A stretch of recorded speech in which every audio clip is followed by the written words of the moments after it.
bahaya belajar di luar negara adik kakak. Kerana kemungkinan kita akan terpengaruh dengan polisi negara yang kita belajar ataupun menjadi alat negara tempat kita belajar. Ni tak kira lah negara mana, di Amerika, di Inggeris, di Perancis, di China, di Korea Selatan dan mana-mana saja. Tapi dalam video ni saya nak tumpu kepada kemungkinan bahaya kita belajar agama di negara Arab. Assalamualaikum dan salam bahagia saudara-saudari para penonton yang budiman sekalian. Mungkin anda tidak setuju bagaimana ngaji agama di negara Arab, di Mesir, di Maghribi, di Yemen, di Saudi, di Syria dan lain-lain negara Arab berbahaya sedangkan kita ngaji agama. Kamu boleh ngaji agama. Gini adik kakak. Negara Arab adik kakak berbalah, bermusuh dan berperang sesama sendiri. Ni lama dah. Bukan baru ni. Apa jatuh? Di antara Ikhwan Muslimin dengan tentera Jamal Abdul Nasir. Jamal Abdul Nasir itu kalau mengikut setengah-setengah ahli sejarah kata duduk bersama dengan Ikhwan Muslimin ataupun jadi ahli Ikhwan Muslimin pun. Tapi apabila dah dapat kuasa, Jamal Abdul Nasir tak mau bagi kepada Ikhwan Muslimin. Tentera nak meretah, Ikhwan Muslimin pun nak kuasa juga.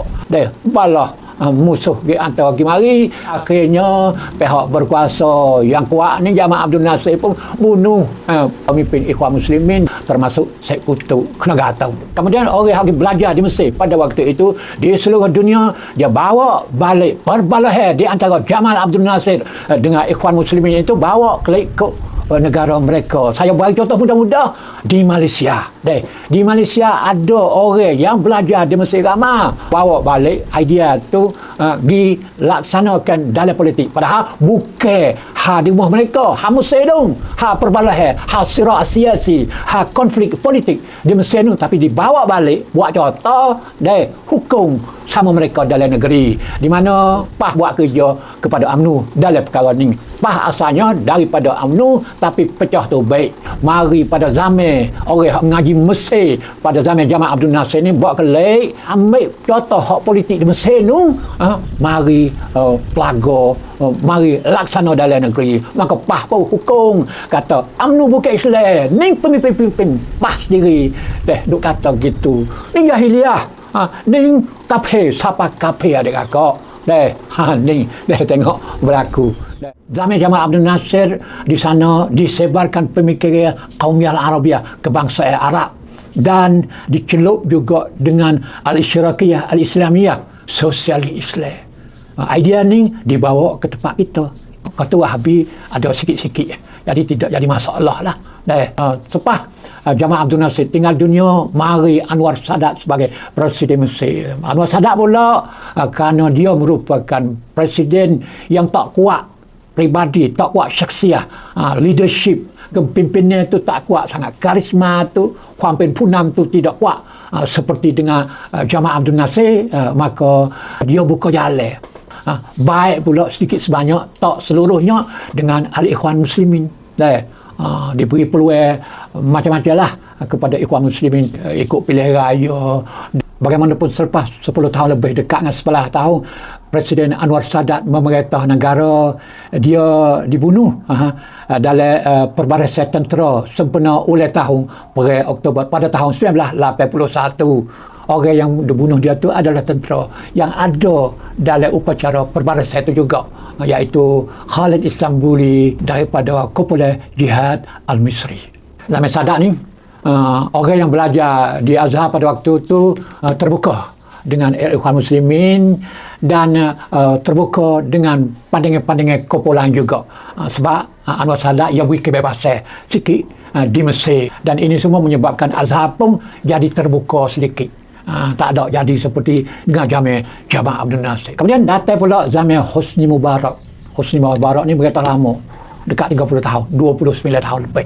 Hosni Mubarak ambil tugas sebagai Presiden ganti Sadat pada tahun 1981. Saya pergi Mesir pada tahun 1988 selepas dilatih menjadi wartawan utusan di sana, duduk 8 tahun. Hosni Mubarak ni lebih lemah lagi daripada Sadat kerana leadership kepimpinan Khampin Punam tu kurang lagi, tapi merintah lama kerana tentera, kerana general. Waktu Hosni Mubarak ni, dia beri kebebasan kepada semua pergerakan kecuali Ikhwan Muslimin. Tak beri. Dia tak kata sangat, tapi tak beri kebebasan seperti dengan lain. Parti-parti lain, Parti Ahrad, Parti Waf dan lain-lain ada kebebasan lebih banyak daripada Ikhwan Muslimin. Tapi Ikhwan Muslimin pun boleh bergerak juga, tapi tidaklah begitu lancar. Lepas tu Hosni Mubarak pula liberal polisi dia. Nak kecek gapo pun diberi kebebasan lebih banyak daripada zaman Anwar Sadat. Maka Azhar pun begitu juga, jadi bebas sikit. Orang yang tamat daripada Azhar, termasuk orang kita yang tidak nak jadi masalah sangat dengan Ikhwan Muslimin, tak. Lepas tu dengan fikiran lain pun jadi bebas sikit. Tidaklah begitu mana sepik sangat, letap. Tu jadi gitu adik-adik. Kemudian pada tahun 2010 berlakunya Rabi' al-Arabi, musim bunga Arab, yang menyebabkan kebangkitan anak muda Arab bermula daripada Tunisia, menyebabkan jatuhnya kerajaan Presiden Zainuddin bin Ali, lari ke Saudi Arabia, kemudian merebak ke Mesir, Yemen, Syria, merebak ke seluruh negara Arab termasuk Saudi lah. Kata pada 2011 menyebabkan Hosni Mubarak jatuh. Dan naiklah Ikhwan Al-Muslimin melalui pilihan raya pada 2012. Apabila Ikhwan Muslimin merentah setahun saja, maka negara-negara Arab pun takut, termasuk negara Arab yang dulu baik dengan Ikhwan Muslimin, penuh guna Ikhwan Muslimin Nahdlatul Mesir, iaitu Saudi, Jamal Faisal dan selepasnya guna Ikhwan Nahdlatul Mesir. Maka apabila tengok Ikhwan Muslimin benar dalam pilihan raya, maka dia pun takut. Maka mula memusuhi Al-Ikhwan Al-Muslimin. Negara-negara Arab semua takut dan menyebabkan nak tolong tumai Ikhwan Muslimin, tumai ke Rais Muhammad Mursi.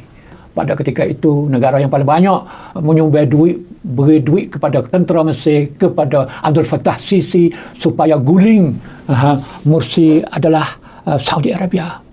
Lepas itu di Saudi pun mula berubah, tengok kepada Ikhwan Muslimin yang dulu sebagai sekutu, sebagai saing, kerana nak bersaing dengan Mesir, nak perang dengan Mesir, tapi sekarang ni tak dah. Apabila dia tengok bahaya Ikhwan Muslimin ni ada, maka pihak kerajaan Saudi pun mula memusuhi Ikhwan Muslimin. Lepas tu ulama-ulama Saudi pun mula keluar fatwa kata Ikhwan Muslimin sesak, Suh Qardawi sesak, dan di banyak negara Arab mula melihat Ikhwan Muslimin berbahaya. Semua pakai takut Ikhwan Muslimin. Tapi pada waktu sama, dia mau takut juga kepada Wahabi.